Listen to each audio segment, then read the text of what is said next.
Father थे वो भी आर्मी में थे और उन्होंने 71-65 की लड़ाई लड़ी थी।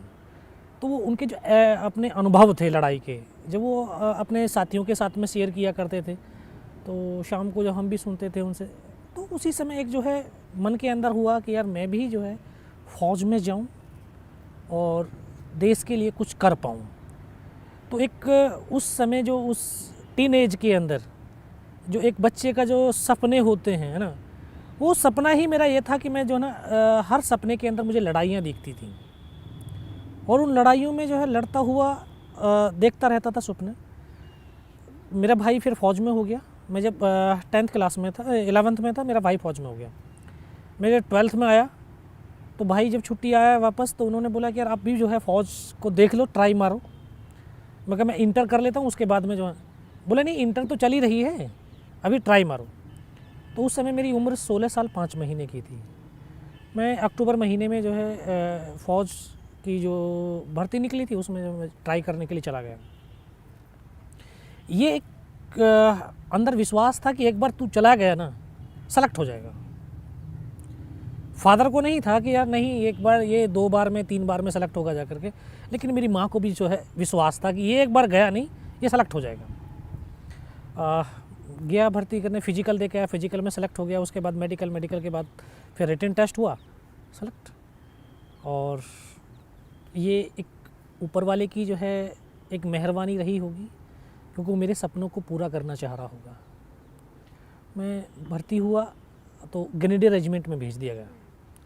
उसकी तो अभी जो है 10th में 8th में जो है कहानियाँ पढ़ रहे थे, अब्दुल हमीद, होशियार सिंह की कहानियाँ पढ़ी, उसी रेजिमेंट में मुझे भेज दिया।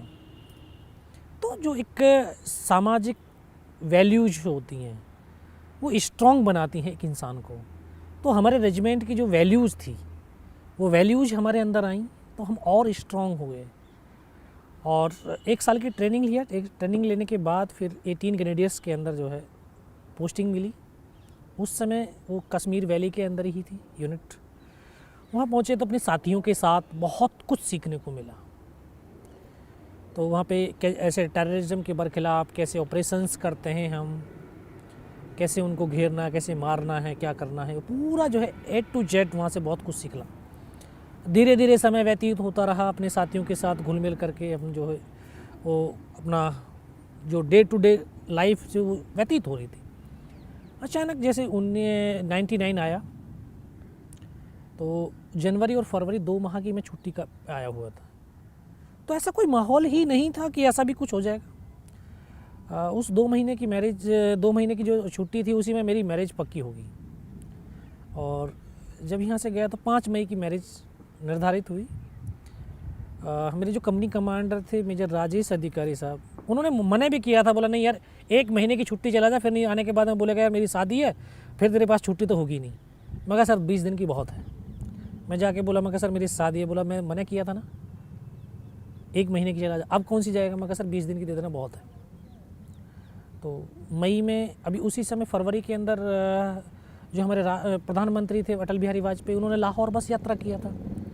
तो देश और देशवासियों को कुछ पता ही नहीं चल रहा था, क्योंकि हिंदुस्तान तो पाकिस्तान के साथ एक सौहार्दपूर्ण वातावरण, एक इंसानियत को जिंदा रखने वाला वातावरण बनाता जा रहा था। सभी को लग रहा कि अभी देखो इतने अच्छे मैत्रीपूर्ण संबंध बन रहे हैं तो हम बहुत उन्नति करेंगे, तरक्की करेंगे, क्योंकि जब इंसानियत जुड़ेगी तो ताकत बनेगी और ताकत जो है आगे बढ़ाएगी दोनों देशों को।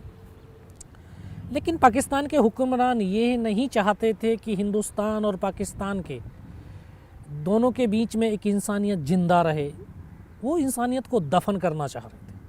उन्होंने उसी मैत्रीपूर्ण वातावरण के अंदर एक षड्यंत्र रच दिया। कारगिल के जो तमाम चौकियां थीं, जहां पर हिंदुस्तान की चौकियां हुआ करती थी, उनके ऊपर सबके कब्जा कर लिया। क्योंकि जो एक 71 में शिमला का समझौता हुआ था, उसमें कुछ एक ये नियम बनाए गए कि इतनी ऊंची दुर्गम पहाड़ियां हैं जहां पर जीवन यापन करना बहुत मुश्किल होता है, वहां पर विंटर के समय में तो और बहुत मुश्किल होता है कि दोनों सेनाएं विड्रॉल होकर के अपने अपने बेस कैंप में आ जाएंगी। तो हमारी सेना तो एक अनुशासन प्रिय सेना है हिंदुस्तान की, एक वेल डिसिप्लिन्ड सेना है।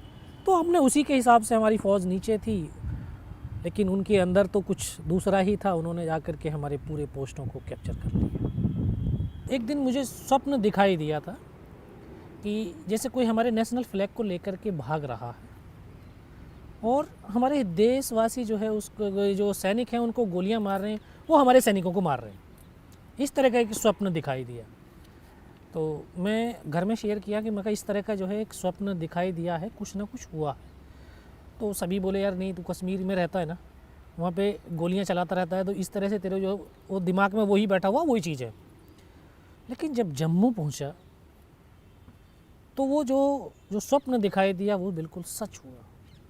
क्योंकि जम्मू पहुँचते ही मुझे पता चल गया कि जो मेरी बटालियन जो कश्मीर वैली के अंदर थी उसको वहाँ से उठा करके द्रास सेक्टर में भेज दिया है।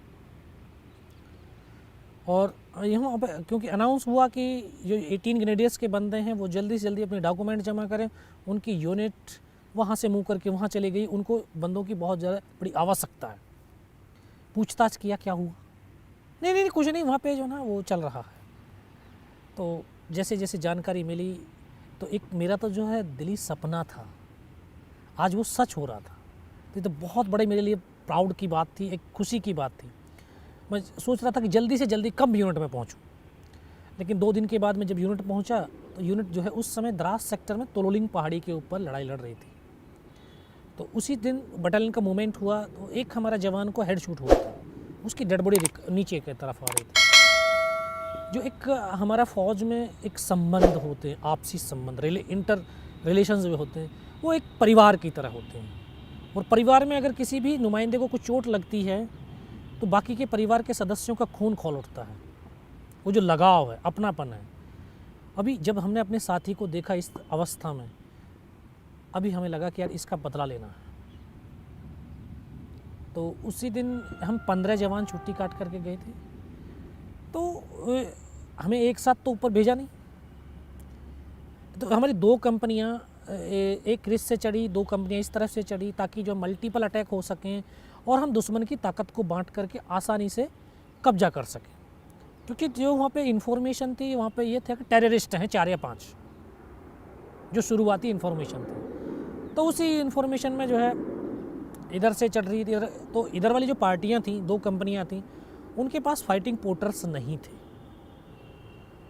तो एक इंसान को कोई भी काम मिले, कोई भी, उस काम के ऊपर अगर वो फुल एफर्ट लगाता है, अपनी शरीर की जो आंतरिक शक्ति है उस शक्ति के साथ में उस काम को करता है, तो वो काम बहुत आले दर्जे का होता है और वो काम ही उस इंसान की पहचान बनाता है। मैं कोई ऐसा विशेष शक्ति लेकर के तो पैदा हुआ नहीं है, मैं तो आम लोगों की तरह ही आम ही इंसान हूँ। कोई मेरी कोई स्पेशल क्वालिटी नहीं थी जिस क्वालिटी के आधार के ऊपर मुझे सेना के अंदर भर्ती किया गया। नॉर्मल प्रोसेस के द्वारा जो है मैं भर्ती हुआ। लेकिन जब वो 15 जवानों को हमें एक काम मिला कि नीचे से ऊपर यार अम्युनिशन और राशन पानी लेकर के जाना, तो हम सुबह 5:30 बजे चलते थे और रात को 2:30 बजे ऊपर पहुंचते थे, जिसमें दुश्मन की आर्टिलरी फायर कर रही है, मोटर्स फायर आ रही हैं, उनकी गन्स का फायर आ रहा है, मौसम बिल्कुल ख़राब है। लेकिन इन सब के बावजूद हमें एक लगन लगी हुई थी कि जो ऊपर मेरा साथी बैठा है वो इसलिए फायर कर रहा है क्योंकि हम उसको अम्युनिशन दे रहे हैं, वो हमारे सीने को सेफ रख रहा है, तो हमारा दायित्व बनता है कि उसकी पीठ को सेफ रखें। तो इसी उससे एम से हम जो है 22 दिन तक कंटिन्यू चले। और 22 दिन कंटिन्यू चलने वाले सिर्फ हम 3 जवान ऐसे थे जो लगातार चलते रहे।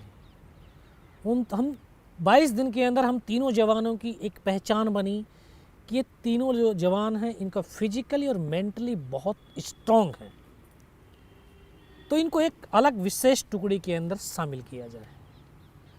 तो तोलोलिंग पहाड़ी के ऊपर 22 दिन में बाद 12 जून 1999 को बटालियन ने 2 ऑफिसर, 2 जूनियर कमीशन ऑफिसर और 21 जवानों को खो करके 12 जून को पहली सफलता के रूप में तोलोलिंग पहाड़ी प्राप्त करी थी।